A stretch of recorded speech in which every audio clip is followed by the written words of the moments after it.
Eu vou começando, só passando alguns recadinhos, né, iniciais, aí a gente começa, como é um tempo curto, né,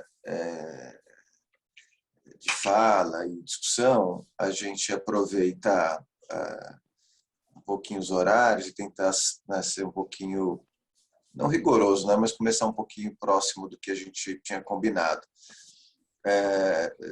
O Diego até comentou que ele chegou agora, não sei se todos que entraram participaram dos outros encontros, mas nós fizemos optamos em fazer um ciclo de 3 encontros de temas de direito do consumidor focado no dia a dia de gestores jurídicos. Esse projeto foi coordenado por uma EduTech, que é a Locademy, por 2 motivos, né? Primeiro, pela capacidade melhor de organização e segundo, para que pudéssemos ter 3 encontros com debate sem uma vinculação ao escritório. O escritório é o apoiador do evento, mas a ideia de ter uma EduTech participando é para que até mesmo eu e outras pessoas do escritório tenham liberdade de posicionamento, fala, sem a vinculação com o nosso dia a dia de defesa de interesses. Então, essa foi a ideia de ter um terceiro organizando esse encontro. Os 3 encontros, o primeiro nós discutimos sobre Sistema Nacional de Defesa do Consumidor, foi a fala do professor Marcelo Sodré, e depois sobre plataformas de atendimento de consumidores. Quem falou foi o Rodrigo Tritapepe, que é o diretor de atendimento da Fundação Procon de São Paulo, que explicou, além de uma visão geral, como vai funcionar a nova plataforma de atendimento do Procon. Na quarta-feira, nós falamos sobre processo coletivo e tutela coletiva e uma atualização sobre os projetos de lei de atualização da Lei de Ação Civil Pública. Quem falou foi a professora Patrícia Pisol e também o tema de judicialização e captação de clientes. Quem trouxe essa discussão foi o Flávio Grossi Caetano, que foi secretário nacional de Reforma do Judiciário e quem trabalha muitos anos com este tema. E hoje, nesse terceiro encontro, são 2 temas também bastante relevantes, né? O tema de regras de publicidade e CONAR, que é a Juliana Albuquerque, acho que talvez muitos conheçam. Para mim, é quem mais conhece o tema no país, enfim, muitos anos se dedicando à autorregulação e à publicidade. E o tema de sanções administrativas, multas de PROCON. Quem vai falar sou eu, que também estudo o tema há muitos anos, né? Então, o mestrado que eu defendi em 2002 foi sobre esse tema, então, pelo menos 15 anos estudando esse tema. E, para finalizar, esse é um evento com neutralização de carbono, né, de todas as emissões que são geradas pela participação, uso de plataformas. Nós contratamos uma empresa que pudesse quantificar as emissões e neutralizar, e a neutralização é feita pelo apoiamento de um projeto específico. O projeto específico que foi apoiado foi o Projeto Florestal de Santa Maria, no Mato Grosso. Todas as informações, quem tiver um pouco mais de interesse, vão ser disponibilizadas no link. Então, enfim, esses são alguns avisos gerais, né? Eu queria, além de agradecer a disponibilidade, a gentileza, a generosidade da Juliana por discutir o tema com a gente, e já passar a bola para você, Juliana, e também, né, aproveitar e estimular todos a trazerem questões, dúvidas, né? Todos os microfones estão liberados, então, se alguém tiver dúvida no meio do caminho, é só abrir o microfone, perguntar, falar. A gente pode tentar aproveitar esse tempo curto da forma mais útil e produtiva para todos. Então, passo a bola para você, Juliana, já para tocar aí a conversa. Bom, primeiro, obrigada, Vitor. Eu fico muito feliz. Vitor, além de integrante do Conselho de Ética do CONAR, é um amigo que vem me ajudando muito nos caminhos de pesquisa acadêmicos, tem sido realmente fundamental. Então, obrigada. Bom dia a todos. Então, como a gente conversava ontem até sobre o evento e atendendo, né, ao que o tema demanda, eu fiz aqui uma apresentação interativa, né? Deixa eu compartilhar a minha tela. Um minuto aqui.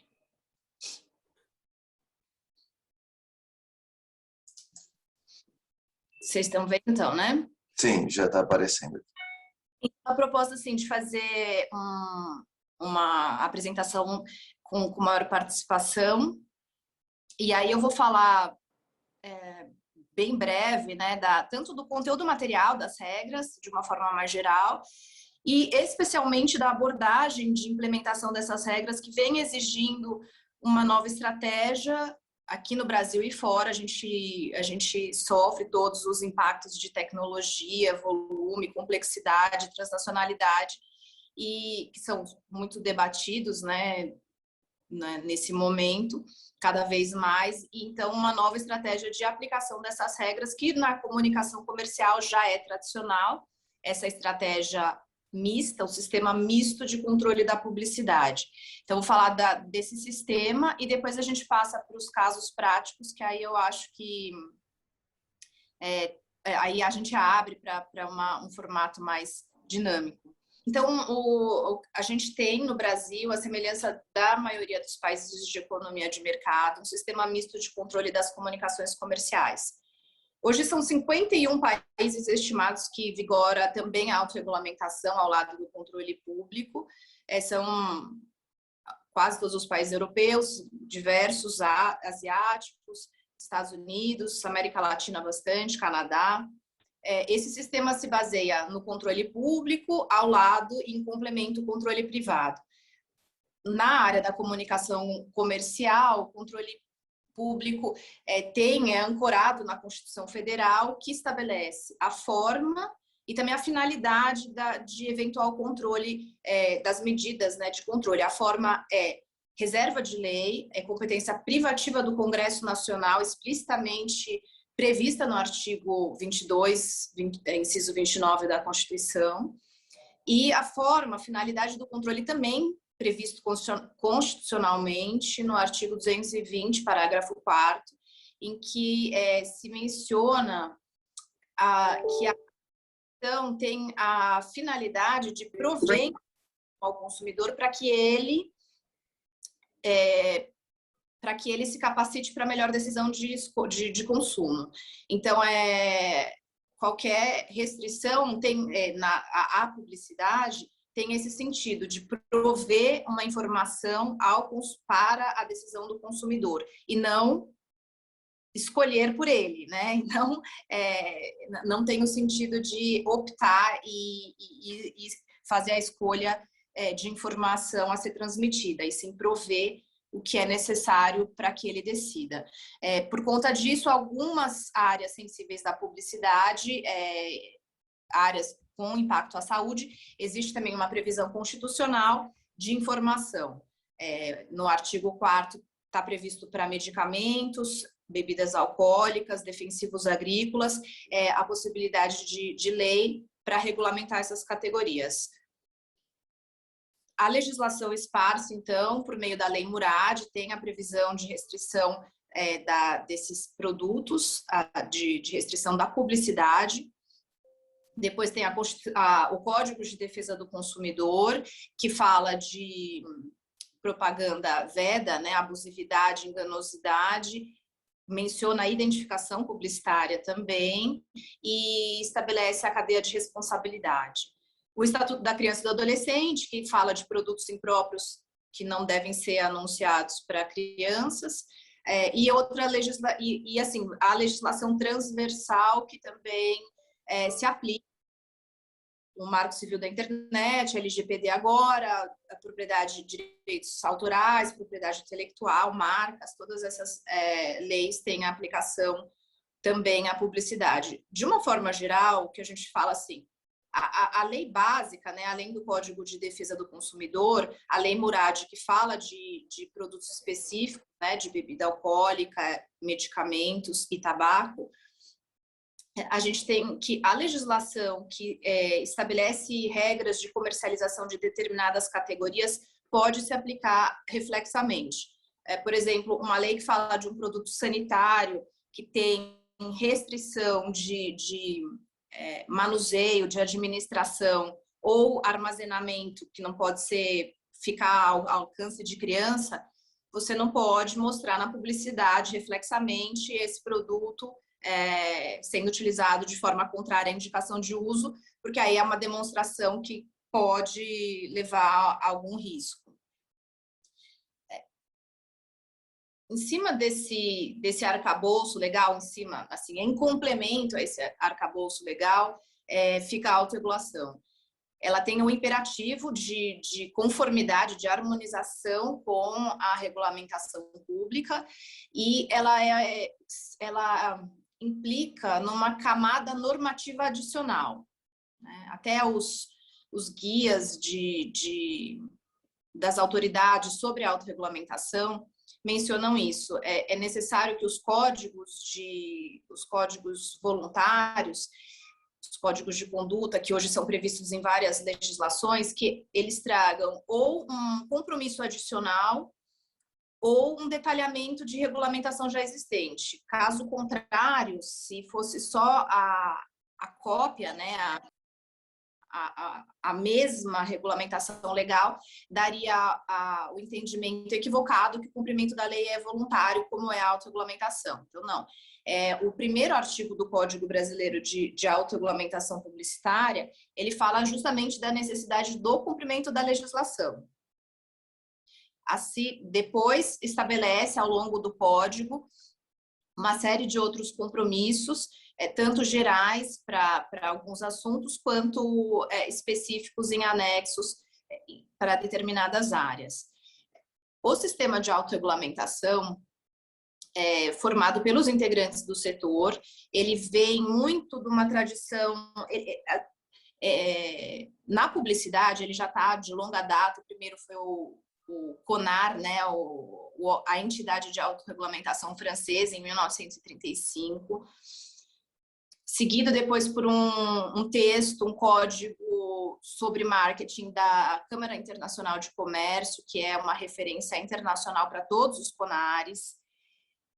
Esse código de 1937, que tem várias atualizações, inclusive nesse momento está passando por uma atualização das regras de sustentabilidade, com algumas propostas que estão sendo discutidas, e já foi atualizado tanto para publicidade digital, para uso de dados. Ele tem uma constante atualização que depois é estudada pelos países para verificar também como isso localmente vai ser incorporado. O princípio da subsidiariedade, que ele fala dessas camadas, né, de organização da regulação e a regulação multicamada, ele vem bastante. A gente teve uma menção expressa no julgamento da DO 22, em que se falou de publicidade de cerveja, porque a lei Murad fala só da publicidade de bebidas alcoólicas de teor mais alto, não alcança a cerveja, e ali o Supremo decidiu que não existia uma omissão e que o próprio setor se autorregulamentava de forma suficiente. Então, esse princípio vem... Oi? Oi, não, sou eu. Já vou começar te interrompendo aqui, pedindo explicação, né? Uma das questões para as empresas, agências e veículos não associados ao CONAR, qual é a força, a cogência do CONAR para terceiros, né, da autorregulação? Tem a questão da subsidiariedade da lei, mas eu posso impor as decisões do CONAR para empresas não associadas? Então, o primeiro mecanismo de imposição, de aplicação das medidas, né, do código, é, de fato, o consentimento. É uma adesão voluntária ou contratual por meio da associação à entidade, ou de fato por meio da participação nos procedimentos, uma adesão voluntária. Existe também um outro elemento de promoção da eficácia, né, e do cumprimento da decisão, que é justamente o elemento reputacional. O CONAR analisa o caso, recomenda ao anunciante aquela alteração e publica a decisão. Caso a alteração, os veículos de comunicação que também são associados, são comunicados, eles mesmos podem também implementar a decisão. Então, a gente tem esse alcance por meio dos veículos de comunicação. E também a questão reputacional, é o name and shame, que eles falam, um mecanismo que, para o anunciante, um dos elementos mais importantes é a manutenção da confiança do consumidor. Então, para ele interessa divulgar uma mensagem correta. E se ele sabe que aquela mensagem tem um problema, é importante que ele corrija. A gente tem visto, por conta desse mecanismo reputacional, um nível de adesão muito grande para as empresas sérias, quase integral. Eu digo até integral, é que a gente não pode, não posso te colocar esse dado. A gente já teve, sim, mas são mais empresas que você vê que não tem um compromisso com a correção na relação de consumo. Então, a gente diz assim que, de fato, né, os efeitos transcendem os integrantes, mas é a base consensual, a vontade, o livre-arbítrio e a responsabilidade de cada integrante e de todos, né, coletiva do segmento das comunicações. Aí o código de autorregulamentação publicitária, eu acho assim, eu não vou detalhar, né, os artigos, acho que a gente não seria interessante aqui, e fica melhor trazer uma discussão em casos práticos. A gente tem artigos que são gerais, que se aplicam a toda a publicidade, de respeitabilidade, de vedação ao apelo ao medo ou à violência, apresentação verdadeira, que nesse caso a apresentação verdadeira está no artigo 27, mas também para determinados existe, por exemplo, cursos, ensino, investimentos, alimentos, para cada segmento existe uma indicação de quais as informações que são essenciais. Tratamentos de saúde, medicamentos, de venda livre, que são os que podem ser anunciados ao público em geral. Sustentabilidade também, crianças e adolescentes, que é uma outra área muito sensível. Aqui a proteção à intimidade, vem toda essa questão dos dados também. E aí eu já entro na publicidade digital, que eu acho que é algo que hoje é algum ponto controverso, que vem despertando uma série de discussões, porque basicamente, né, a publicidade é multiplataforma, então você vê as estratégias de campanha em todos os veículos e meios praticamente.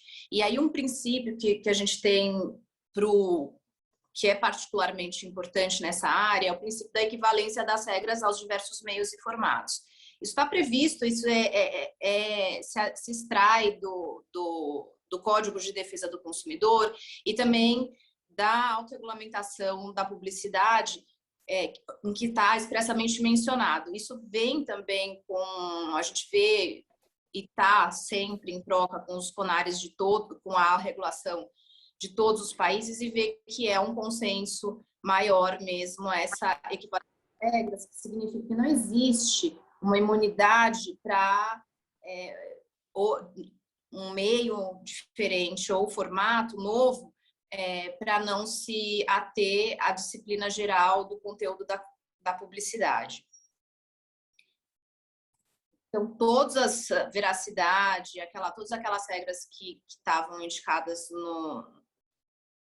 bastante, de uma forma bem resumida na lâmina anterior, todas essas regras se aplicam aos diversos meios e formatos. E outro princípio bastante relevante que, nossa, os Vitor e o Diego, assim, todas as pessoas que frequentam o CONAR sabem da recorrência desse princípio, que é a identificação publicitária. Também previsto no CDC e na autorregulamentação, particularmente importante para o digital, porque ali se tem um conteúdo bastante misturado e heterogêneo, sem os espaços extremamente reservados para o conteúdo comercial. Então, tem uma fusão maior entre teores de diversas naturezas e, portanto, a necessidade de identificar o que é publicidade, o que é uma divulgação comercial, considerando tanto o dever legal quanto o reconhecimento que é uma informação essencial para o consumidor para a decisão de consumo. O aumento do comércio eletrônico com a pandemia, nas compras remotas, a gente sabe que muitas das informações obtidas para aquisição de produtos vêm por meio de testemunhais dos influenciadores, dos usuários, já que o produto não está ali, né, para ser confirmada a utilidade. Então, se considera de fato relevante, essencial, que se revele essa informação de que aquela divulgação é contratada ou teve alguma motivação por meio de uma relação entre o anunciante e o influenciador. Isso também preserva, né, até a relação que o influenciador tem com a audiência dele. Então, isso é um princípio também que todos os países passaram a ter esse cuidado. Então, já que a gente já tem princípios e regras para o ambiente digital, qual seria, então, a necessidade, né? Por que não se tem uma aplicação automática e está tudo resolvido? Então, e se fala aqui fora que a adaptação das regras para esse ambiente, as novas estratégias e ferramentas absolutamente necessárias para melhor eficácia da regulação no ambiente digital. Para isso foi criado no CONAR, em 2019, um grupo de trabalhos para essa área. Esse grupo teve a indicação dos atores econômicos do mercado da comunicação, anunciantes, agências, veículo, mídias digitais, conselho de ética, sociedade civil, integrante. Assim, o Vitor sabe que esse grupo não foi fácil, porque a gente tinha uma discussão assim, muito controversas em vários pontos. E aí a gente justamente fez isso, olhou para a rede para ver a nova modalidade, né, o novo formato de produção de conteúdo e como aplicar as regras de conteúdo. E aí se constatando que daquele bloco monolítico de divulgação tradicional dos meios, de veículos de comunicação transmitindo mensagem, a gente passa para esse sistema em que o usuário provê mensagem. No Brasil, o usuário de internet são estimados, né, os dados aí até anteriores, acho que tem de 2019, 134 milhões de usuários de internet. E o brasileiro é particularmente engajado nas redes sociais, é internacionalmente conhecido pelo volume, ele usa as mídias 2 vezes mais que a média global. Então, para se ter uma ideia da forma de produção de conteúdo e o impacto disso na publicidade. O grupo, então, começou a analisar, a gente viu, né, o aumento da queixa de consumidores sobre publicidade camuflada, sobre as barreiras nebulosas entre o que era publicidade, o que era divulgação comercial e o que era opinião, que é conteúdo espontâneo, totalmente autônomo. E nas representações éticas, a gente tem esse lado prático, é muito interessante ver toda essa teoria que a gente desenvolve aqui, é fruto também de um trabalho que já vem desde 2012, foi o primeiro caso de representação por publicidade de influenciador, e crescente. E aí, qual o principal nó, né, na aplicação das regras? Ingressando esse terceiro na relação, esse terceiro que, na verdade, é um universo, que é o usuário de internet, uma série de relações informais, de contratação de influenciador. Às vezes o influenciador divulga um produto sem que tenha qualquer contrato. Às vezes acontece um contrato posterior, o que eles chamam de pescaria. O influenciador começa a fazer publicidade para depois, começa a divulgar uma marca para depois ter um contrato com o anunciante, chama a atenção do anunciante. E aí, qual a medida recomendável para cada parte? Para o influenciador, para o anunciante, para a agência. Assim, esse problema foi bastante recorrente justamente porque eram diversos formatos. Em paralelo também a gente teve uma preocupação, um call to action, a gente pode dizer, das autoridades aqui da Senacom, falando sobre publicidade infantil e os cuidados com o ambiente digital. Aí a gente discutiu bastante uma proposta de guia de publicidade por influenciadores digitais. O grupo estudou a regulamentação internacional profundamente. A gente estudou, assim, considerando que a autorregulamentação precisa parte do imperativo do cumprimento da regulação pública. Então, a gente teve que considerar, que estudar, não só, claro, a base o regulamentação em vigor no Brasil, mas a necessidade de estudar o mundo inteiro, considerando a transnacionalidade desse segmento. Muitos influenciadores brasileiros moram em outros países, esportistas, jogadores de futebol.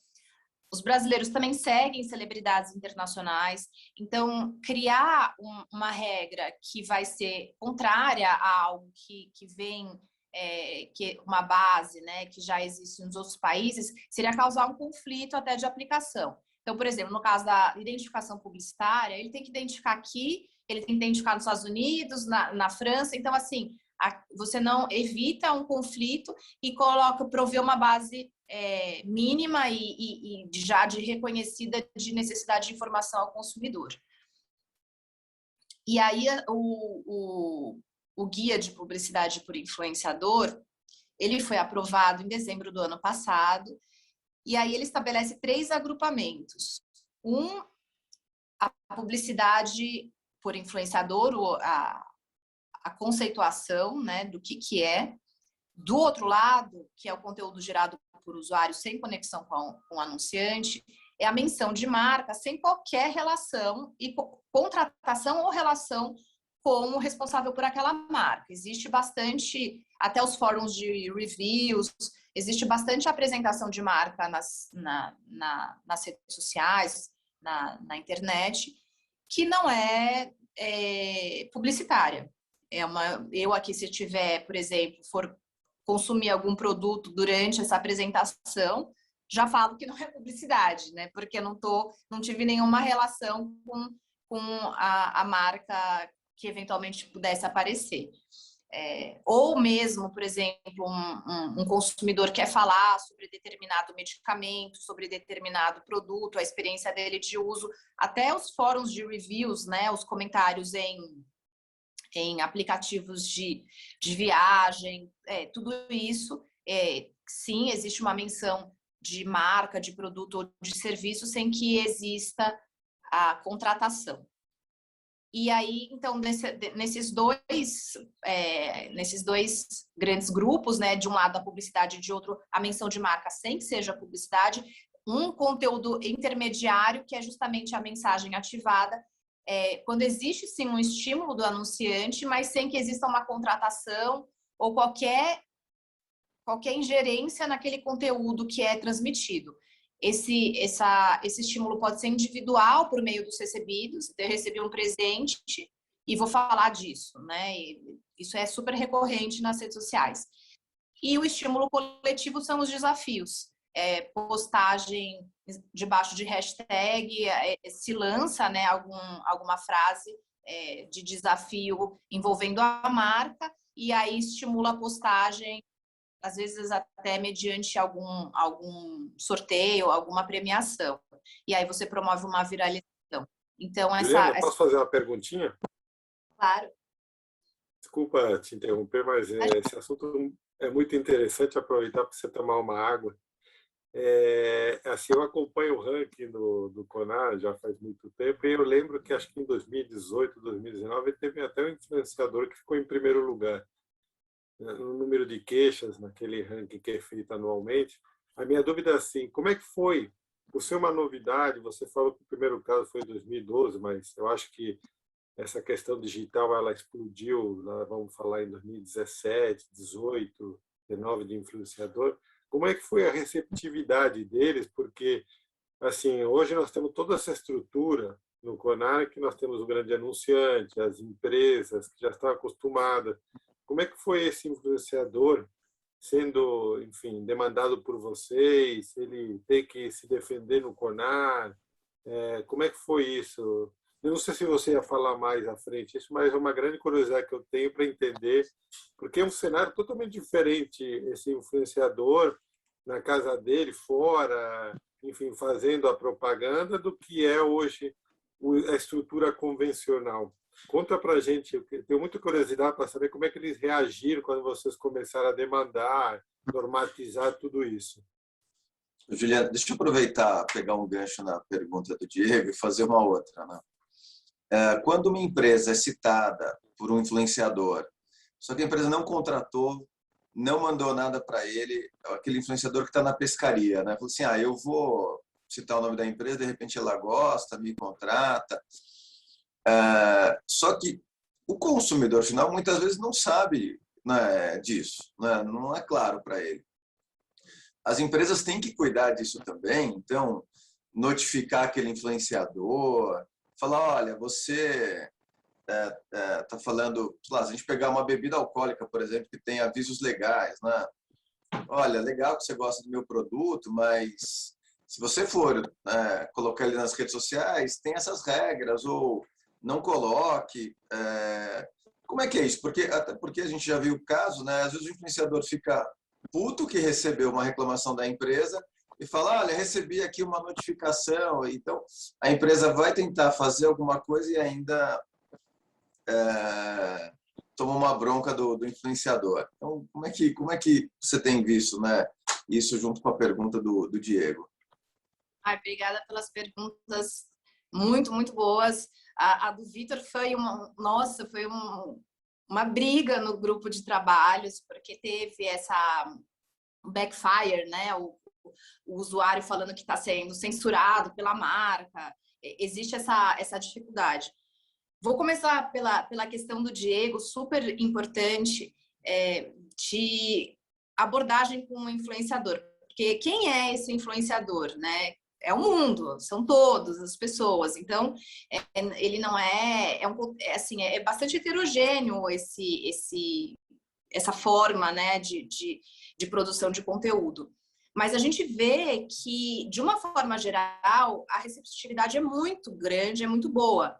Existe até um estudo europeu, um relatório recente que foi feito pelo grupo de reguladores da mídia audiovisual, que justamente estuda, né? Eles até querem saber onde se encaixa o influenciador, se ele é um vídeo on demand, qual é a classificação dele para a finalidade de cumprimento da regulamentação da diretiva europeia.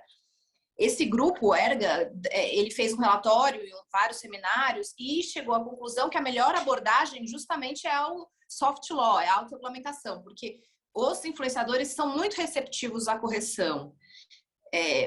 Eles têm uma necessidade de ter a confiança dos seguidores deles, então eles querem fazer algo correto, especialmente nessa área econômica, que para eles significa também o empreendedorismo. Então, você vê aqui assim, no Brasil vários influenciadores que estão se profissionalizando, eles divulgam, produzem conteúdos relevantes e por conta disso têm audiência e fazem a remuneração desse conteúdo por meio de financiamento publicitário. Então, para eles é importante fazer algo correto. Essa primeira camada corretiva por autorregulação portanto, foi a conclusão desse relatório europeu, que para essa camada tanto mais próxima, né, quanto muito mais eficiente de manter um nível de conformidade, de regularidade, um bom nível dessa universo de produção de conteúdo. Então, sim, os influenciadores têm uma receptividade enorme, eles querem muito. O que é, por vezes, difícil é o contato por conta do volume. Graças a Deus. Estamos levando a vida, né? Eu, Ju, minha esposa, minha filha, graças a Deus. Acho que tem um microfone. Alguém estava querendo falar? Bom, aí a outra questão, que foi o que o Vitor falou sobre o que se faz com a menção de marca, né, para o consumidor, como que fica essa classificação. Então, a gente teve, assim, a publicidade por influenciador, que é aquela em que existe uma contratação do anunciante e algum nível de ingerência, ele pediu para postar, ele informou o texto a ser divulgado. A gente recomenda como padrão que se aplique explicitamente a identificação publicitária. Conteúdo pago, parceria paga, pode ser por ferramenta da plataforma. Então, ali vai estar rotulado, vai estar indicado que é publicidade explicitamente. Para a publicidade, para o conteúdo gerado pelo usuário sem qualquer menção, sem qualquer relação com o anunciante, não é publicitário, né? Ali é só a liberdade de expressão e opinião autônoma do influenciador. Para esse conteúdo não existe, portanto, consequentemente, essa recomendação, mas existe sim em termos, com natureza de boas práticas, uma orientação no seguinte sentido. Nesse caso, se o usuário, né, de internet produz um conteúdo mencionando marca de forma perigosa, demonstrando um uso arriscado ou potencialmente que pode levar o consumidor a um comportamento prejudicial, pode sim existir uma informação ao influenciador sobre o impacto que ele pode causar na audiência.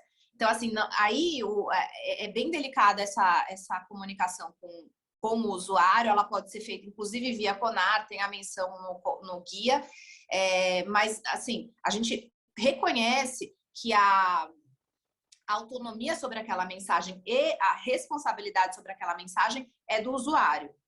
Ninguém pode falar o que ele precisa ou não fazer, porque ela não é nem considerada publicidade, mas a gente só informa ele de que aquilo pode impactar negativamente a audiência. E aí ele adequa o conteúdo de acordo com o nível de responsabilidade que depois pode ser, inclusive, cobrado por autoridades. Então, é essa modulação de medidas. Para a publicidade de influenciadores, a menção explícita de que é parceria paga, aí tem vários termos, né? A mensagem de usuário, que não é publicidade, não está na competência, né? Não é algo que está debaixo das regras publicitárias, mas pode sim existir alguma informação no caso de alguma coisa muito perniciosa, muito prejudicial.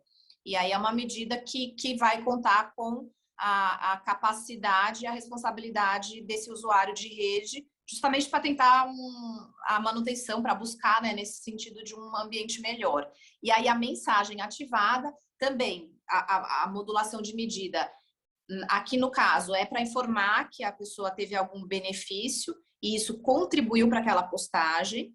E no caso dos desafios, né, eu trouxe até um exemplo prático disso. No caso dos desafios, é a promoção de um desafio ou de um engajamento que não vai redundar em infração das regras. Por exemplo, um consumo excessivo de algum produto, quem consumir mais ganha. Isso aí você já vai estar estimulando um engajamento e uma produção de conteúdo contrária às regras. Então, essa é a base das medidas recomendadas no guia. Aqui, né, já tinha falado. Tem também um item sobre criança e adolescente, que aí, assim, eu nem vou abrir tanto essa discussão, porque é uma discussão, eu acho que a gente abriria outro debate para falar disso, mas isso foi feito, assim, estudando toda a regulamentação internacional também, tudo que se fala sobre a capacidade da criança de entender as mensagens e a menor capacidade, no caso, de perceber a intenção de venda. Então, a ênfase à identificação publicitária, ela tem que ser muito maior, e também a distinção com o conteúdo de outra natureza. Você não pode fazer algo uma fusão intensa, tem que fazer uma quebra para falar, olha, aqui é uma publicidade, não é o seu personagem da sua fantasia que te recomenda um consumo. Aqui essa parte é uma recomendação publicitária. Isso vem, a gente usou como base, falei, toda a regulamentação internacional, o guia do ICPEN, que são 65 autoridades, 65 países autoridades de consumidores desses países têm um guia super importante nessa área, e foi feito tem a previsão desse item. A questão da veracidade também, porque os influenciadores têm uma liberdade grande, mas no que tange a informação de consumo sobre os produtos, atributos, isso precisa ser verdadeiro, tem essa obrigação, é bem importante colocar e difundir, né, a importância de conteúdo correto. E a questão de boas práticas, porque é absolutamente necessário contar com a capacidade individual para prover qualidade nesse universo.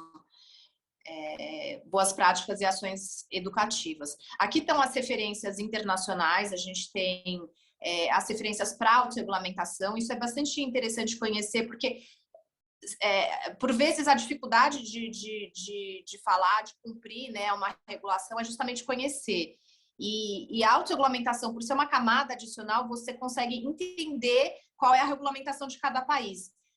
Ou seja, por conta assim, nessas 3 entidades, a gente tem uma reunião de informações em que a gente consegue visualizar os consensos globais, né? Então, globalmente, assim, identificação publicitária, sustentabilidade em várias áreas, proteção à criança, publicidade de álcool. Aqui tem as trocas e aí você consegue ver ou em cada país, porque existe sim particularidades e é super importante que sejam consideradas, mas também os consensos é bem importante para essa transnacionalidade, né, a evitar barreiras regulatórias ao fluxo da informação. Aqui é mais algo sobre a ferramenta da autorregulamentação, acho que é interessante para vocês saberem, porque a autorregulamentação tem sido bastante requisitada para a área da tecnologia, e aí tem as diversas requisições internacionais e também para a área das comunicações comerciais, os guias da UNTAD especificamente falam de autorregulamentação do marketing, da publicidade. Aqui também especificamente mencionado pela Comissão Europeia e Parlamento Europeu, nessa diretiva que é a principal diretiva de comunicação do bloco, do continente. Então, aqui tem todas, depois a gente até disponibiliza, Vitor, se você quiser. E aí chegamos nos casos práticos. Não sei como está o tempo, Vitor, me fala se você quer abrir para discussão, caso de criança, social. Eu vou considerar que a discussão está aberta, enfim, se alguém tiver alguma questão, tema, já pode trazer, e a gente tenta concluir, Ju, em 10 minutinhos aí com alguns comentários desses exemplos, mas se alguém já tiver alguma questão que queira colocar, só abrir o microfone e colocar, por favor.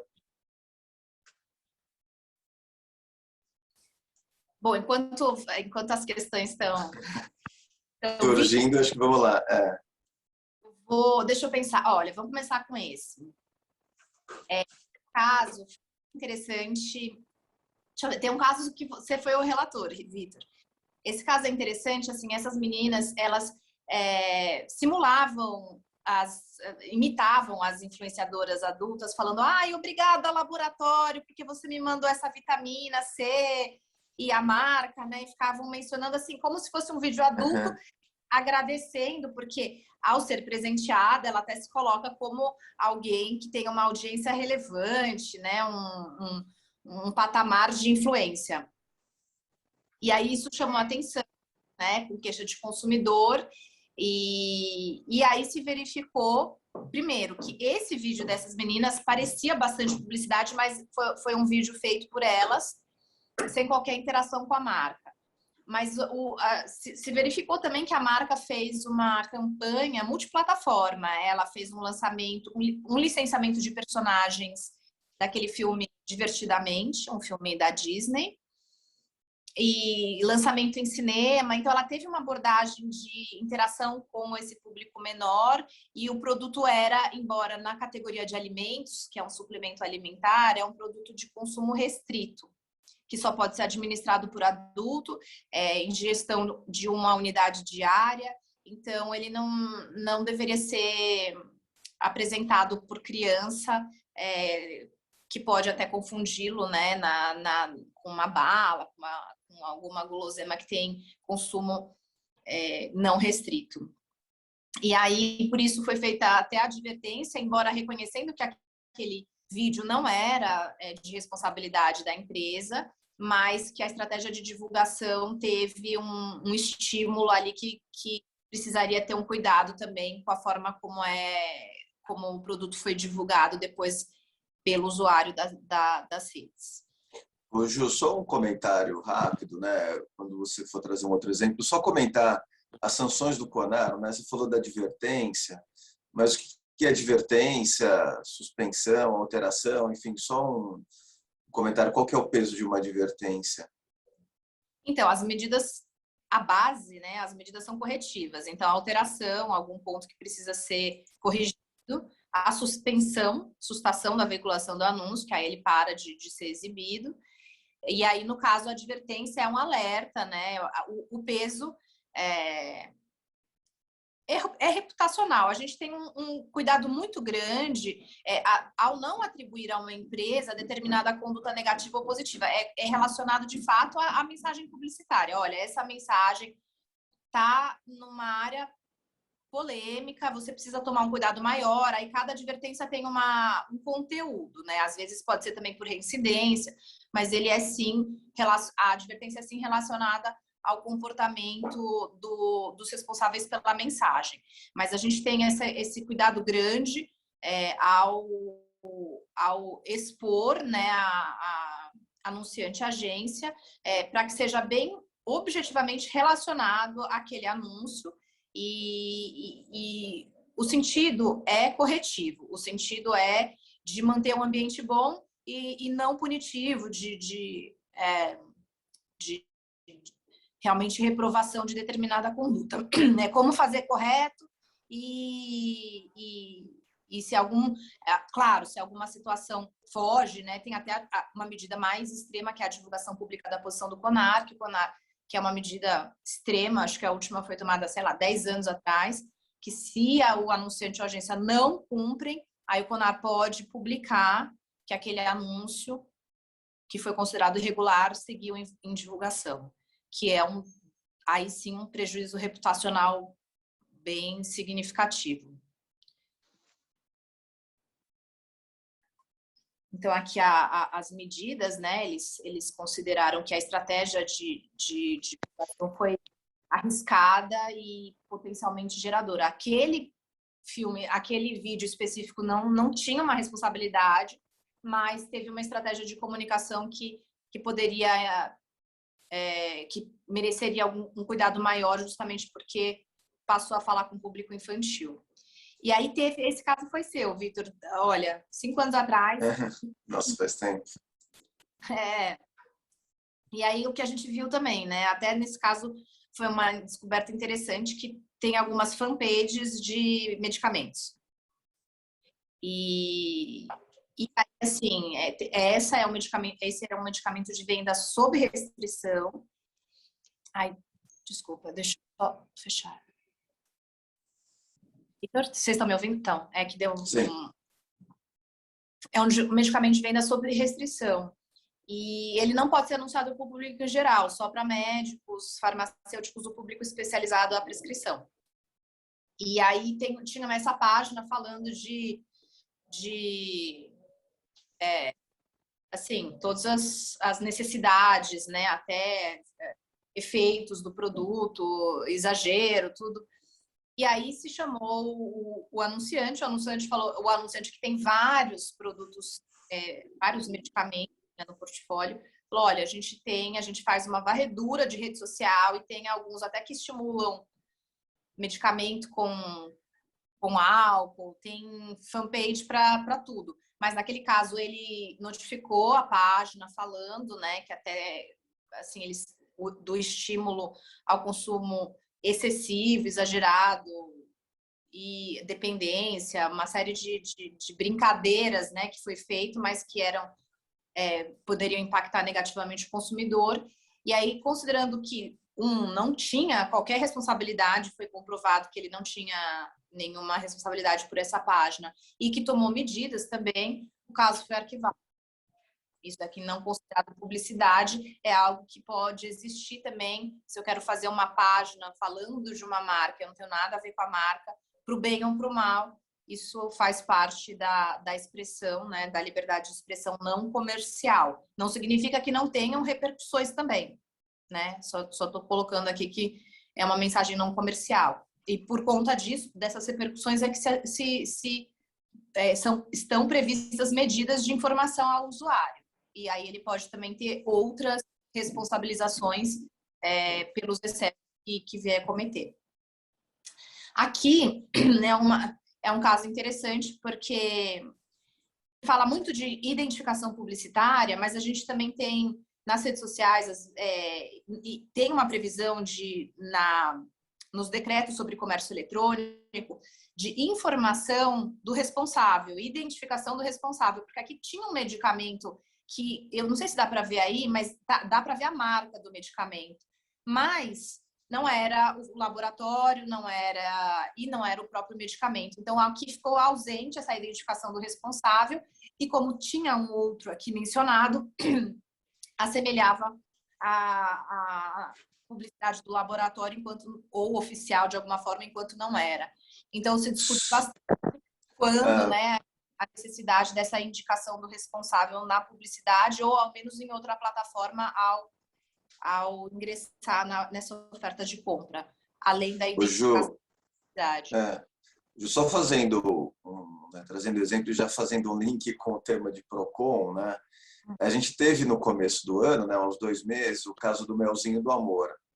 Não sei se chegou a cair no Conar o caso do Melzinho do Amor, mas era um produto similar a esse, que era divulgado, vendido em plataformas, e muitos PROCONs deram decisões cautelares para obrigar as plataformas de marketplace a retirar o conteúdo, né? Isso gerou até uma discussão de responsabilidade, né? Se era, olha, já que eu sou um marketplace e o produto está na plataforma, né? Será que eu respondo ou responde só não o marketplace, mas somente o vendedor, né? Ou o fabricante, né? Efetivo. Mas, enfim, só um comentário. Não, a gente já enfrentou esse caso. A gente teve até um recente de um marketplace em que se vendia uma pelúcia erótica, mas a modelo que parecia uma criança. E aí a gente falou, né, notificou o marketplace falou, não, isso daqui é a venda de um produto em Singapura. Eu falei, então me passa o e-mail, né? E não foi transmitido, deixa eu falar com esse anunciante, né, com esse responsável pela oferta, e porque precisa, o decreto sobre comércio eletrônico menciona, né, que é necessidade uma das informações necessárias, o prazo, tem a previsão de algumas informações para o comércio eletrônico e elas o responsável. Então, isso, assim, existe ainda uma discussão se esse responsável pela oferta precisa estar no anúncio ou pode estar em outra plataforma, mas que tem que ter essa indicação, tem. Não sei, assim, não tá ainda, não existe ainda a previsão de estar no anúncio aqui falando laboratório X, tal, né? Mas que ele tem que estar, se eu clicar aqui, tem que ter um lugar para localizar esse responsável, isso já existe previsão. Eu vou passar, eu acho que está o tempo acabando, eu vou passar para os desafios, aqui o desafio. Aqui, então, olha, tem geralmente, né, o desafio, que é aquela mensagem ativada coletiva, tem uma hashtag, e nessa hashtag fala, olha, todo mundo tira uma foto, posta, fazendo uma cesta com a lata da bebida, com a lata da cerveja. E quem fizer isso, debaixo dessa hashtag, ganha um produto, ganha uma cerveja.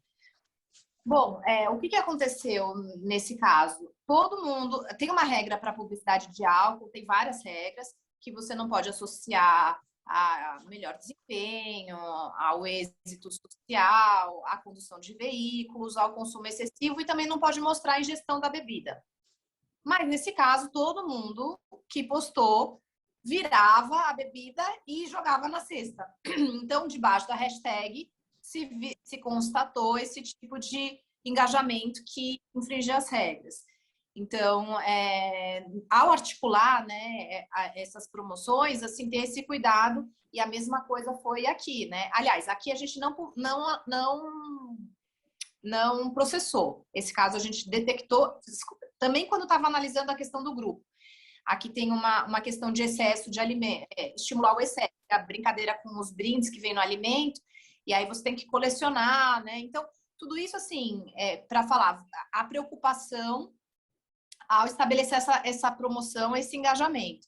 Então, não vai premiar, por exemplo, você faz no seu regulamento, não vai premiar um compartilhamento com menores, não vai, isso tem que estar mencionado para justamente evitar que se produza, né, esse estímulo à difusão de conteúdo contrário às regras.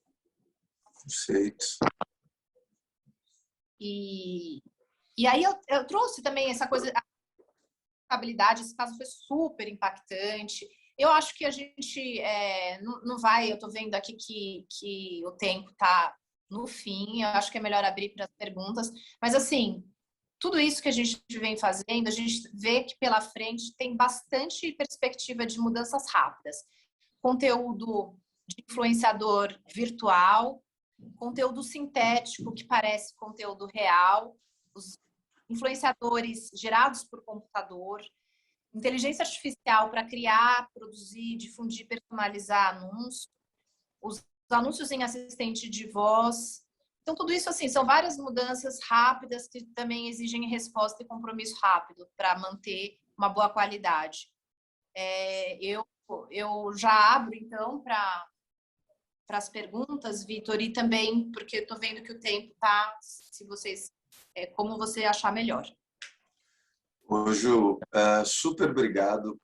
A gente está com tempo, a gente programou para acabar, fazer 1h30 de discussão de 2 temas, então a gente está com um tempo muito apertado, né? A ideia era uma visão geral sobre os temas, e até para que num próximo encontro a gente possa ter discussões muito, muito específicas.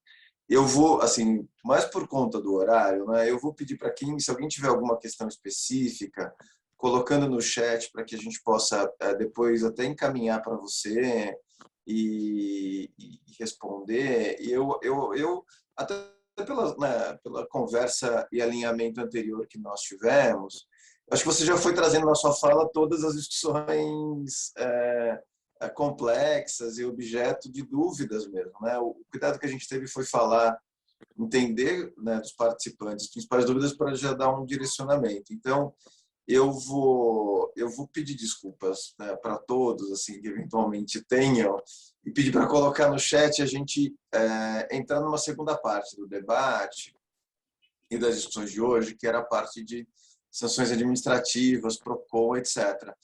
Mas pelo tempo, então, mas eu acredito, né, que pela sua exposição, por tudo que foi colocado, até, né, eu acabei intrometendo muito mais, o Diego também fez uma pergunta interessante. Eu vou entender que as questões foram razoavelmente esclarecidas e te agradecer muito. Acho que assim, poucos como você têm tanta informação e conseguem organizar assim, questões tão complexas em pouco tempo, com tanta informação. Se você permitir, eu vou depois compartilhar a apresentação com todos, e aí também fica um pouco das questões ali. Pode ser? Claro. Obrigada. Super obrigada. Pessoal, seja como for, se alguém tiver alguma questão, enfim, abre o microfone, coloca, senão a gente já segue para a segunda parte. Então, Ju, obrigado mais uma vez. Tá? Como a segunda parte sou eu, fica mais fácil, né? Eu vou falar um pouquinho sobre PROCONs, sanções administrativas, multas. Como a gente tem perto de 30 minutos para falar sobre o tema, eu tenho uma apresentação, eu tenho bastante conteúdo para trazer. Deixa eu só perguntar se tem alguma questão específica ou dúvida que vocês queiram tratar ou discutir. Senão eu vou para uma apresentação mais geral, mas se vocês tiverem, ou alguém tiver alguma questão, algum direcionamento mais específico, eu posso aproveitar e dirigir para um questionamento mais específico. Bom, na ausência, deixa eu compartilhar aqui a minha tela. Bom, eu vou tentar fazer da seguinte forma, uma apresentação muito rápida, didática, sobre o tema de sanções. Sei que todo mundo aqui já está cansado de saber, mas só para a gente ter uma uniformização de conceitos. Depois eu vou passar por 2 estudos que a gente, aqui no escritório, acabou de concluir. Ele só precisa ser embrulhado para presente, né? Assim, a gente vai divulgar esses 2 estudos para todos. Foi um estudo de jurisprudência. Nós analisamos as decisões que envolvem PROCON dos últimos 2 anos de todos os estados e STJ, STF, e também uma análise de estrutura de PROCON. Orçamento, quanto que arrecada de multa, alteração de multa. Então, acho que isso pode dar subsídios, principalmente para gestão e preparação das estruturas internas quando forem decidir sobre o tema de PROCON, né? Processo sancionatório segue esses princípios, ou deveria seguir: legalidade, tipicidade, razoabilidade, processo legal, moralidade, publicidade, eficiência, finalidade, não bis in idem, seguir as regras da LINDB, da Lei de Introdução às Normas do Direito Brasileiro e da Lei da Liberdade Econômica. Eu vou pensar exemplos rapidinho, onde muitas vezes esses princípios não são analisados, né, pelos PROCONs, né, principalmente pelos órgãos administrativos, ou existem dúvidas se eles existem ou não no processo. A legalidade, a gente tem uma questão que boa parte das multas de PROCON são a partir de conceitos legais indeterminados, cláusulas gerais. Então, isso gera algum problema sobre a legalidade e tipicidade de análise daquela conduta. Mas isso faz parte da regra. O entendimento que prevalece é que os atos administrativos sancionatórios, eles não são atos discricionários, né, onde o administrador analisa a conveniência e oportunidade. Eles são atos vinculados. Existe um ato de decisão do gestor público em analisar aquela conduta e decidir se é ou se não é irregular. Ele não tem discricionariedade para analisar conveniência e oportunidade. Ele tem que decidir se é ou se não é. A questão da razoabilidade e proporcionalidade é um tema que a gente sempre vê nas discussões de multas de PROCON e nas decisões judiciais. Eu vou trazer os exemplos, as discussões específicas sobre isso. É um tema muito difícil quando você hoje tem nos PROCONs e até na Secretaria Nacional do Consumidor fórmulas de cálculo de dosimetria. Falando do PROCON São Paulo, por exemplo, né, depois eu vou detalhar um pouquinho com vocês, vou até apresentar uma planilha. A partir de, eu preciso resgatar aqui na planilha, mas, salvo engano, a partir de 600 ou 800 milhões de faturamento, o valor da multa vai ser sempre igual. Então, é quase como se a fórmula de cálculo da multa não penalizasse a conduta irregular, mas penalizasse o porte da empresa. Então, a gente precisa discutir. E também um outro dado que nós vamos ver nas decisões judiciais é que boa parte das decisões onde há alteração por decisão judicial é por conta do princípio da razoabilidade e proporcionalidade. Mas isso varia muito de tribunal para tribunal. Isso não acontece, ou acontece muito pouco em São Paulo, mas acontece mais em outros estados. Moralidade devido ao processo legal e publicidade. Infelizmente, eu estou cansado de conviver, e acredito que muitos também, em descobrir a existência de um processo administrativo ou de uma decisão administrativa pela imprensa. A imprensa, muitas vezes, descobre antes do que a própria empresa que está no processo, ou o próprio advogado que está no processo, uma decisão. Então, na minha visão, há uma questão de utilização indevida da estrutura pública que pode esbarrar em preceitos de ato administrativo sancionatório como moralidade e publicidade, mas é algo que precisa ser discutido no dia a dia. Eficiência, finalidade, a gente tem uma discussão de prazo de durabilidade do processo. Eu vou mostrar para vocês que tem PROCON que um processo administrativo pode durar 2 anos e PROCONs que o processo administrativo pode durar 6 meses até o trânsito em julgado administrativo. Questão do não bis in idem. É um problema porque qual é a linha de tempo que o PROCON pode aplicar uma nova multa caso a conduta da empresa permaneça? A empresa sempre vai manter determinado erro. A gente tem nas questões comuns, práticas abusivas, preço, que é um tema muito impactante para o setor supermercadista, outro para telecom, outro para banco. Será que todo ano a empresa pode ser multada pela mesma conduta ou não pode? Se o PROCON estadual aplicar a mesma multa que o PROCON municipal aplicou, é bis in idem, ou se a Senacom aplicar a mesma multa pelo PROCON, é bis in idem, ou se o Ministério Público estiver discutindo uma ação civil pública com o mesmo objeto da multa, é ou não é bis in idem? A gente vai discutir um pouquinho disso. A LINDB tem um artigo, que é o artigo 20, que me parece que deveria ser mais usado, que diz que se houver outra alternativa além da multa, essa outra alternativa deve ser utilizada, ou pelo menos deve haver uma fundamentação para a utilização da sanção, e a Lei de Liberdade Econômica, que tem alguns dispositivos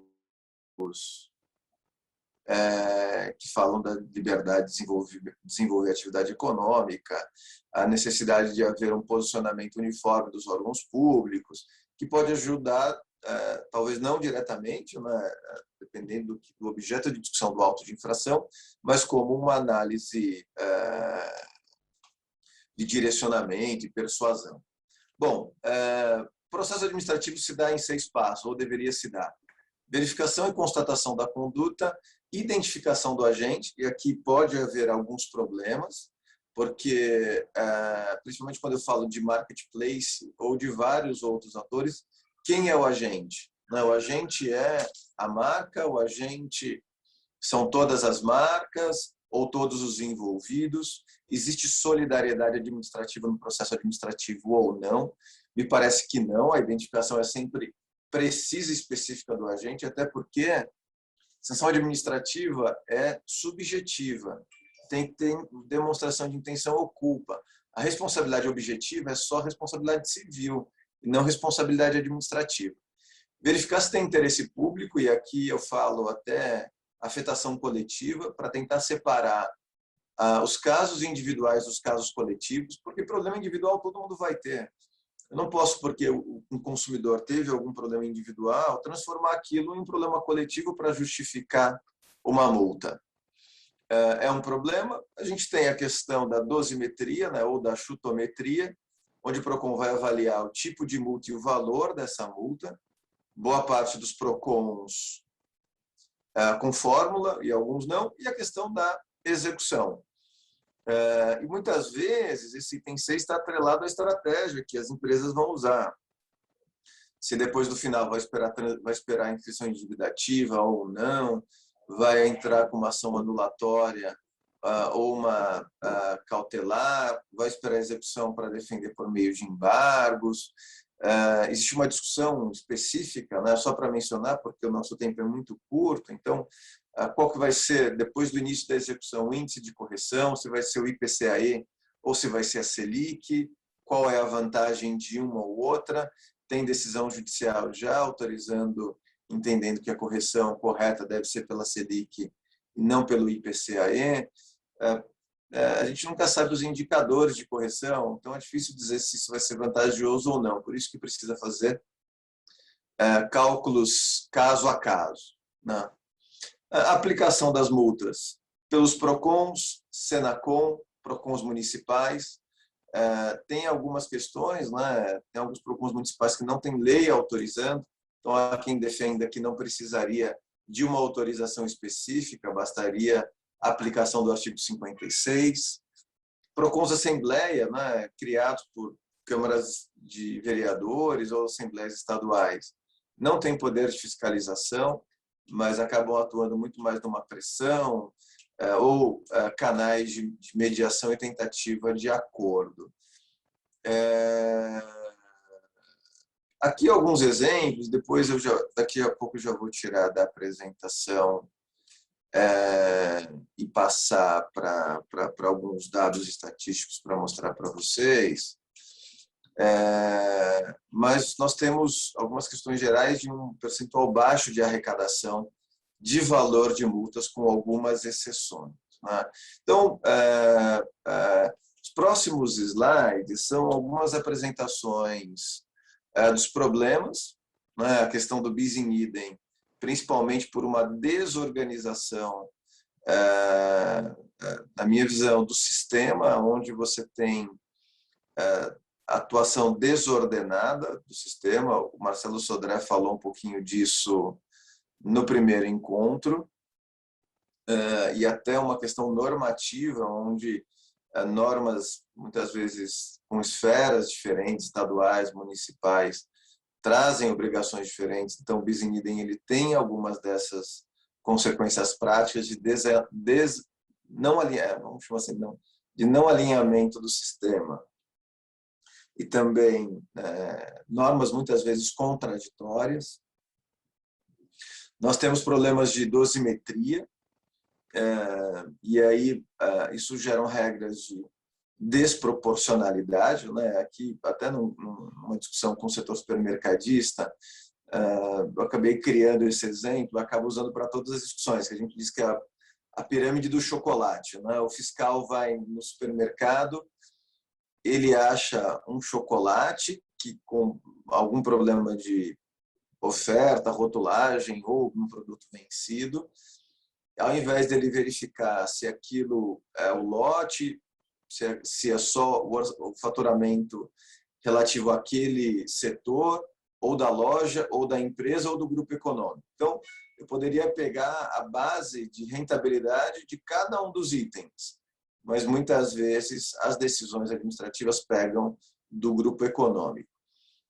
Em alguns estados, né, já tem sido possível restringir o faturamento da loja, mas ainda assim muito além da rentabilidade do que é aquele produto, linha ou departamento. Poderia ser muito fácil, né, com conceitos de mercado relevante de produto, para tentar restringir a análise da rentabilidade daquilo que efetivamente causou o problema e não de toda a rentabilidade de todos os produtos, de todas as marcas. Então, eu pego uma empresa de telecom que teve um problema num produto X, análise de dosimetria é sobre o faturamento de toda a empresa, sobre todas as áreas de negócio. Então, algo que parece efetivamente fugir da razoabilidade.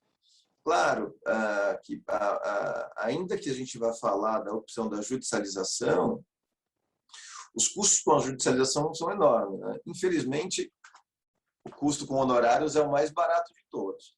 Mas se a gente somar os custos de seguro, juros e correção monetária e multa, então, se eu tiver 50% de chance de reverter um auto de infração, e eu não fizer o depósito em dinheiro e for tendo correção monetária e juros, e um processo demora 10 anos, ou 8 anos, ou 5 anos, eu vou ter perto de 60%, 70% ou 100% de risco de aumento de juros caso eu venha perder.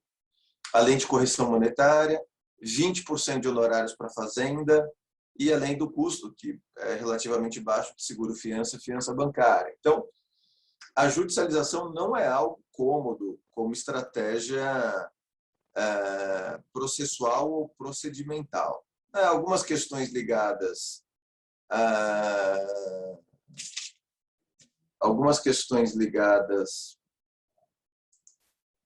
a conflito de competência, mas eu vou minimizar e trazer algumas outras questões para a gente debater.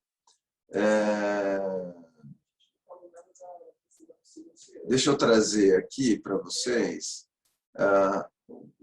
algumas outras reflexões e para daqui uns 5, 10 minutinhos a gente também abrir um pouquinho para o debate. Só uma pergunta, vocês estão vendo uma planilha de Excel?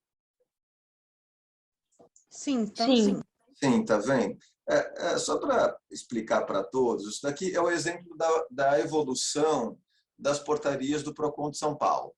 Tá? Só para a gente usar o PROCON de São Paulo como uma referência. Né? Da portaria 26 até a portaria 81. Se alguém quiser entrar um pouquinho mais em detalhe, eu fiz uma análise num artigo que eu publiquei no Jota e depois eu encaminho. Mas o que eu queria trazer de análise e curiosidade, né? Nesse item aqui, como às vezes os órgãos de defesa do consumidor mudando bases de cálculos de portaria podem impactar significativamente na forma de dosimetria da multa. Então, da 26 para 45, quando eu fui para 55, 57 a portaria, e eu mudei um multiplicador de efeito da receita, eu aumentei em 5 vezes o potencial do valor da multa. Quando eu falei aumentei 5 vezes, claro que a gente tem sempre o teto, né, da multa, que são 3 milhões de UFIA, que pela atualização do IPCAE, a gente está falando aí em perto de 11 milhões, 12 milhões hoje. E com a mudança da 81, apesar de eu ter tido alguma redução no cálculo geral, a portaria 81 ela diz que a análise final, né, ela será somada à vantagem auferida.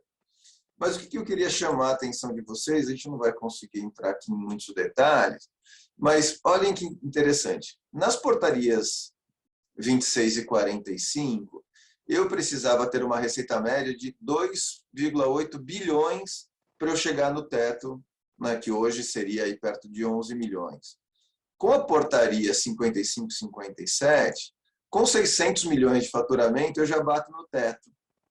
Ou seja, qualquer empresa que tem um faturamento acima de 600 milhões, tanto faz o tamanho do problema que ela causar. Já que a base de cálculo considera a receita, de novo, eu vou estar penalizando o tamanho e o porte da empresa, e não necessariamente o tamanho da conduta. E com a portaria 81 melhorou um pouquinho. Todas as empresas que tiverem um faturamento médio acima de 800 milhões, eu vou bater no teto. Então, todas essas questões, né, pegando um pouquinho do que a gente discutiu, começam a indicar ao que, muitas vezes, problemas de cálculo e dosimetria estão baseados em fórmulas que, pela natureza das fórmulas, elas podem trazer alguns conceitos e vieses que acabam prejudicando muito, principalmente empresas de médio e grande porte. Eu vou trazer eu não sei se mudou aqui, vocês estão vendo agora um PDF? Ou ainda está no Excel? Ainda está no Excel. Então deixa eu descompartilhar aqui, eu preciso compartilhar a minha área de trabalho. Deixa eu ver aqui.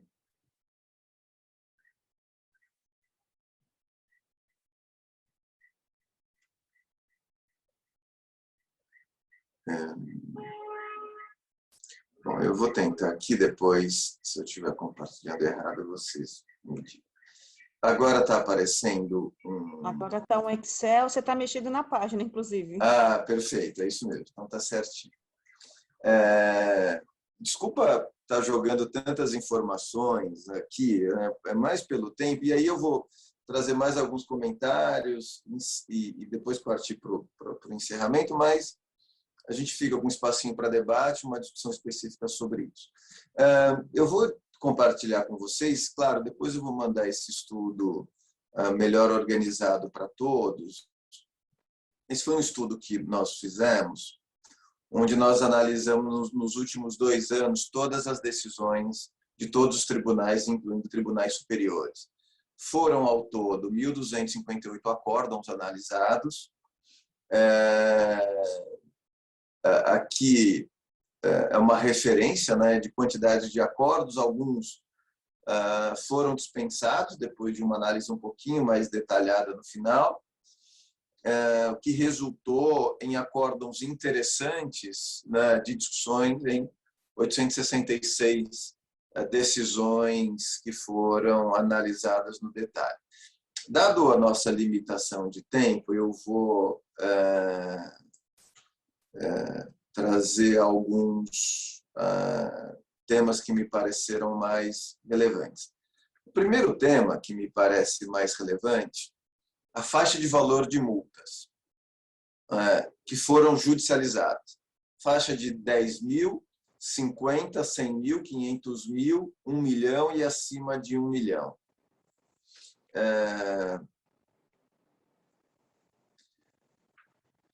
Aqui é interessante analisar um pouco como cada estado tem por objeto multas com pesos diferentes. Então, o que a gente vê aqui? Uma quantidade grande de judicialização de multas muito pequenas, considerando pequenas até R$50 mil, centralizada em alguns estados. Eu vou pegar aqui São Paulo, mas a gente pode pegar referência de outros estados. Você tem estados em que as multas se concentram na faixa 6, que são acima de R$1 milhão. E está no estado de São Paulo, é o estado que predomina a discussão de multas e acima de R$1 milhão. Boa parte dos outros estados, as multas têm valor mais baixo. Claro, tem aqui alguns casos onde os acórdãos não mencionam os valores.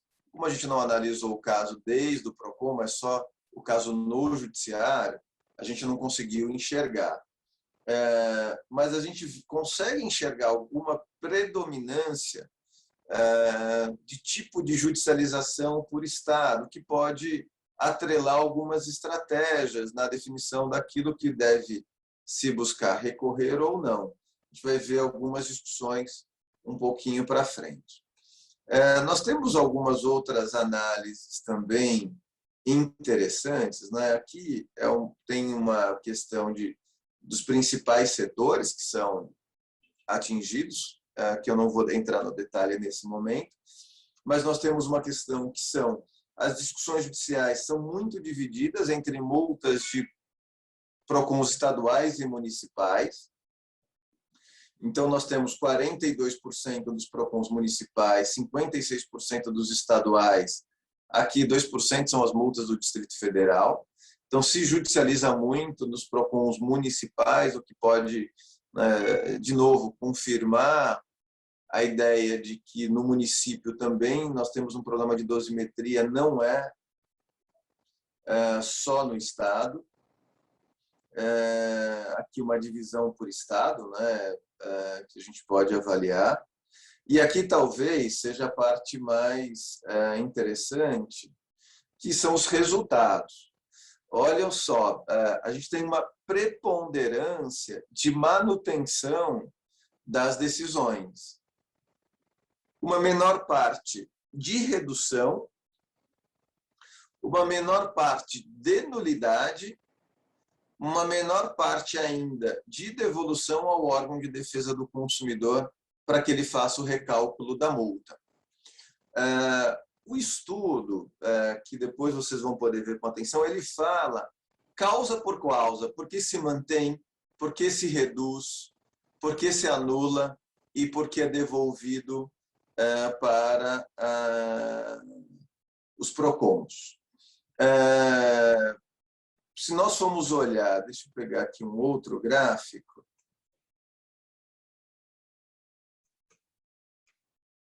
esse gráfico aqui vai indicar, PROCON por PROCON, a preponderância das decisões. Então, em São Paulo, aqui o azul, né? Então, onde as decisões são mantidas, preponderantemente mantidas, uma menor parte parcialmente favoráveis ou favoráveis e uma partinha não decidida. Então, em praticamente todos os tribunais, nós temos uma preponderância de decisões. O que chama atenção? O Paraná chama atenção. O Paraná é o estado onde o Tribunal de Justiça reforma bastante coisa. Claro, então o que eu vou decidir? Bom, se eu tiver uma multa do Paraná aplicada pelo Paraná, eu vou falar, olha, a minha chance de anular essa multa no judiciário, dado esse histórico de decisões, é muito maior do que em São Paulo. Rio de Janeiro, maior do que no Rio de Janeiro. Então, eu posso analisar estado por estado, e aí nós temos, dentro de um BI, a análise de todos esses acordos que vão nos permitir enxergar um pouco o porquê cada uma das decisões são favoráveis e não são favoráveis. Só para vocês terem uma ideia, existem aproximadamente 37 razões de decidir para cada um desses temas. Mas para tentar trazer um resumo bem curtinho, quando o julgado é anulado, é por um problema de vício no processo administrativo, vício processual. Em geral, é isso. Quando o processo existe uma decisão de redução parcial, ou é um problema de proporcionalidade, e o problema de proporcionalidade pode, inclusive, ser a partir de erro de base de cálculo para dosimetria de multa e sanção administrativa. Então, essa também é uma das consequências. Agora, só trazendo um outro relatório para vocês, vocês só podem me dizer, que eu estou com os dois abertos aqui, se mudou de PowerPoint, de PDF. Agora, eu estou mostrando aqui que é um gráfico rosa, está aparecendo, não? Sim, está aparecendo. Então, essa daqui é uma outra análise que nós fizemos, que se complementa à análise das decisões judiciais, que mostram a quantidade de multas aplicadas pelos PROCONs. Aqui é volume quantitativo, não é financeiro. Então, a gente tem aqui alguns destaques que muitos até surpreendem, né? São Paulo, com 5.000 multas aplicadas em 2020, 6.000 multas em 2019, 6.000 multas em 2018, total de 19.000 multas nos últimos 3 anos, seguido por Tocantins, Paraíba, Distrito Federal, Goiânia, Ceará, Alagoas, Minas, Mato Grosso, etc. Volume quantitativo. Nós temos uma outra base, que é volume financeiro de multas aplicadas por esses PROCONs. São Paulo aplicou em 2020 500 milhões de multa, em 2019 400 milhões, em 2018 248 milhões. Vejam, em 2 anos, o PROCON de São Paulo dobrou o valor de multa aplicada. Seguido por Ceará, Minas Gerais, Goiás, Espírito Santo, Maranhão, Piauí, Distrito Federal, Senacom, PROCON do Amazonas, Alagoas, Paraná, Mato Grosso do Sul. Então, a gente consegue ter uma dimensão, vejam, o PROCON São Paulo aplicou nos últimos 3 anos 1.200 bi. Tirando esses 3 primeiros, é 12 vezes menos do que o PROCON de Goiás e outros PROCONs. Claro que tem outros dados interessantes que a gente pode analisar aqui em sequência, e a gente depois tem um estudo cruzando todas essas informações, que tudo bem, aplica muita multa, mas arrecada as multas que aplica. O PROCON de São Paulo arrecadou 142 milhões no ano passado, 197 milhões em 2019, 200 milhões em 2018. A média de arrecadação de São Paulo foi cerca de 30 ou 20 e poucos % do valor de multa aplicada por ano. A média dos outros PROCONs não alcança esse percentual. Isso pode ter alguma implicação num elemento que a gente vai ver aqui embaixo, que é o valor do orçamento desses PROCONs. Aqui um dado muito mais contábil, se existe encontro de fluxo de caixa entre o valor das multas arrecadadas,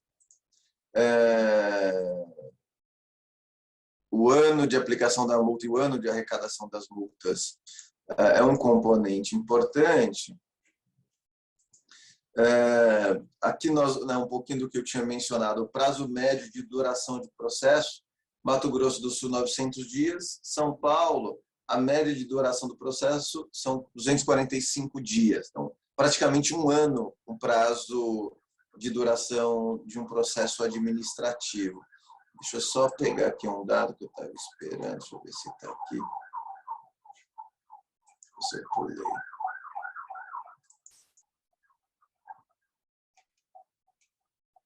Um pouquinho mais para baixo. Eu só vou achar mais uma informação aqui, a gente depois interrompe e começa a trazer algumas discussões. Aqui é um dado que eu queria trazer, são os orçamentos dos órgãos de defesa do consumidor. A Senacom tem um orçamento maior, porque ela, de alguma forma, auxilia e compartilha muito recurso com os demais PROCONs, mas olhando só os PROCONs, PROCON de São Paulo, de 2019 para 2020, dobrou o orçamento, de 100 para 200 milhões. Como a base de arrecadação das multas compõe a receita orçamentária nos PROCONs, claro que com um orçamento maior eu preciso, possivelmente, ou preciso arrecadar um pouco mais. Mas vejam, PROCON São Paulo 200 milhões, Minas 100 milhões, e eu tenho uma queda brutal de receita orçamentária de PROCON. Então, tem muito PROCON fazendo muito barulho com pouco orçamento. Todas essas informações... deixa eu parar aqui. Todas essas informações, elas devem, de alguma forma, nos ajudar a pensar e desenvolver algumas estratégias.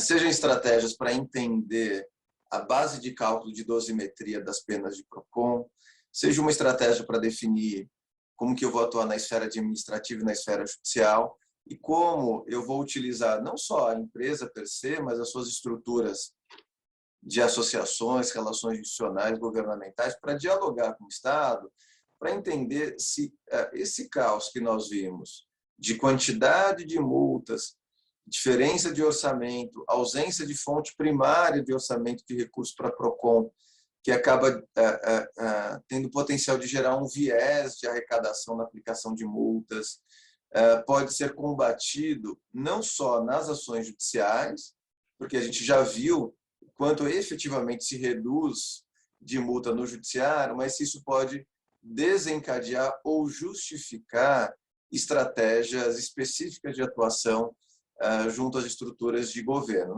Lembrando que os PROCONs são órgãos do Poder Executivo, portanto, indicações políticas de todos os estados, com exceção do Ceará, Piauí e Minas Gerais, que a indicação está atrelada ao Ministério Público por força da Constituição desses estados. Então, pensar e estruturar com um pouco mais de inteligência as questões de processo administrativo sancionatório. Pessoal, eu não queria me estender muito além do programado, né? A ideia era acabar às 10h30, são 10h40.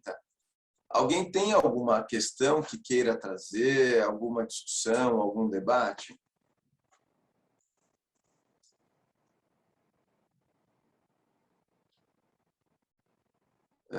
Se não tiver, esse estudo nós vamos disponibilizar para todos, é um material muito rico que eu acredito que pode ajudar as empresas e setores da economia, pode auxiliar, inclusive, os próprios órgãos de defesa do consumidor a terem uma dimensão do que estão fazendo e melhorar o desenvolvimento das suas políticas públicas em benefício dos consumidores e de uma condição de desenvolver a atividade econômica mais justa. Se ninguém tiver nenhuma questão, nada para debater, acrescentar, eu queria agradecer muito a todos. Acho que tem uma mãozinha levantada. Valéria, pode falar. Eu, às vezes, não vejo, tá, pessoal, a mãozinha, mas fico à vontade para abrir o microfone. Valéria, se você quiser falar. Bom dia a todos. Bom dia, Vitor. Eu queria, na verdade, saber um pouco a sua opinião. O Procon de São Paulo, quando ele aplica a multa, essa multa chega no estabelecimento com a possibilidade de concessão de 30% de desconto, né? O que é um valor bem expressivo. E eu queria saber a sua opinião, assim, se esses 30% de desconto, de certa forma, seria uma forma de inibir as empresas a colocarem o contraditório em prática, né? Porque chega a ser, claro, uma vantagem muito boa, até porque as multas são altíssimas, então esse desconto acaba ultrapassando os gastos que, eventualmente, uma empresa, principalmente as de menor porte, podem ter para discutir a multa, os motivos pelos quais elas foram geradas, né? Então, eu queria saber a opinião sobre esse valor expressivo de concessão de desconto nesse sentido. Olha, Valéria, assim, não sei se eu vou conseguir te ajudar, mas eu diria que sim e não. Só começando de trás para frente, em algumas discussões judiciais, eu chego a fazer até um pedido, caso a multa seja mantida, seja garantido o direito de pagar com desconto, que é um direito que me é tirado se eu opto em apresentar até um recurso administrativo e também judicial, exatamente para que eu não seja penalizado na minha escolha em defender o direito que eu acho que ele é justo. Então, eu acho que tem esse viés, sim, de desestímulo à discussão. Esse viés, ele tem uma racionalidade, né? Então, você vai conversar com o Procon ou com outros órgãos, eles vão falar, olha, se a empresa paga, é menos estrutura do Estado utilizada, um benefício para a empresa, um benefício para todos, então, existe uma certa racionalidade. Então, eu diria que, de alguma forma, inibe alternativas para isso, né? Lembrando que você pode pedir para que, se tiver uma questão de impugnação de receita, por exemplo, você pode pedir primeiro a análise da impugnação da receita para depois a aplicação da redução, porque às vezes a empresa pode até topar em pagar desde que haja o recálculo da multa com a revisão de uma questão de faturamento, da base de cálculo, por exemplo. Essa também pode ser uma estratégia, e uma estratégia final, que é, se for para discussão judicial, fazer o pedido de que, em sendo mantido, seja preservado o direito de pagar com desconto nos termos do artigo X da portaria, já que você não pode ser prejudicada com tal benefício pela sua opção em defender o seu direito. Mas eu tenho a convicção que isso é um componente de desestímulo, e essas seriam as estratégias para tentar não perder essa vantagem caso a decisão seja mantida. Porque, né, a gente viu, falando de São Paulo, que foi o exemplo que você trouxe, a maior parte das decisões são mantidas nos tribunais. Uma menor parte é anulada e um pouquinho mais, né, alterada, principalmente por razoabilidade e proporcionalidade. Então, seria um pouco essa estratégia e a minha percepção. O Procon São Paulo, né, tem algumas discussões, tem até uma lei estadual agora, né, que traz alguns critérios de desconto para pagamento, né? O Procon cria um rating de recuperabilidade do débito, e a partir do rating de recuperabilidade ele pode te dar um desconto de multas e juros. Mas isso acaba sendo muito mais vantajoso para débitos antigos. Para débitos novos, não tem tanta vantagem. Você tem PROCONs de outros estados que tem planos de parcelamento, de pagamento de dívidas, que às vezes dão desconto de até 90%, 50%. A gente, Procon de Goiás, está com uma regrinha agora de 50% de desconto, a gente já teve um pouquinho mais. E existe uma outra discussão, que a gente acabou não se aprofundando muito, que são os acordos para pagamento. Então, na Senacom, pode ter um desconto de até 50%, por exemplo, por meio de TAC. Você tem alguns PROCONs que você não entra neste desconto de portaria, de multa, mas o final do dia acaba dando na mesma quando você faz alguns TACs. Existe em discussão,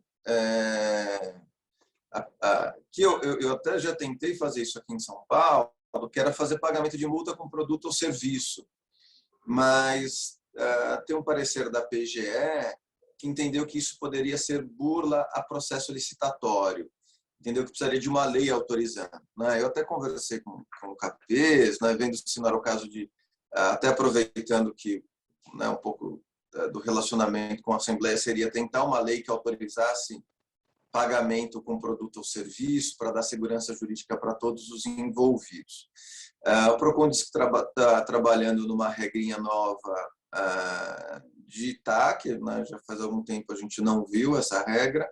A Senacom também, já há algum tempo está trabalhando numa nova portaria de dosimetria de multa, mas o que a gente precisaria mesmo, para ter segurança jurídica para todos, seria uma nova regra, seja uma revisão do decreto, o 2171, para trazer regras mais corretas. Lembrando, só trazendo um contraponto, que existe movimentos que buscam aumentar esse valor, que acho que o valor que hoje é 11 milhões é um valor baixo. Tem projetos que querem subir esse valor pelo menos para 50 milhões.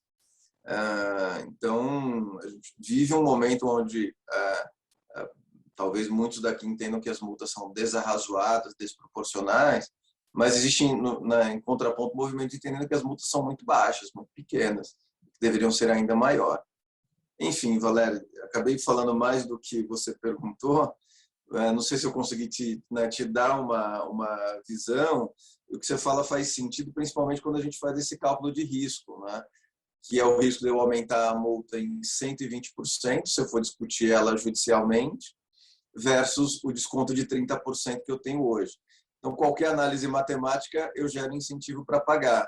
Mas a gente tem alguns PROCONs que a aplicação de multa de valor mais baixo, ou esse desconto está atrás de uma estratégia para ter uma arrecadação mais rápida e constante, o que às vezes pode ser até um estímulo para novas autuações. Então, achar o ajuste fino de fazer ou não fazer o acordo é bastante complicado, é um desafio. O que eu posso falar do dia a dia é que, dependendo da matéria, do objeto, muitas empresas eu vejo que não pagam, optam em trazer a discussão por conta do mérito da discussão. E algumas empresas, às vezes, mudam de ideia, às vezes vivem no momento que hoje não paga, daqui 2 anos revê a estratégia e acaba optando por um desconto, ou esperando um plano de parcelamento. É um pouco do que a gente vê no dia a dia. Obrigada. Imagina. Pessoal, alguém tem mais alguma questão, mais algum ponto?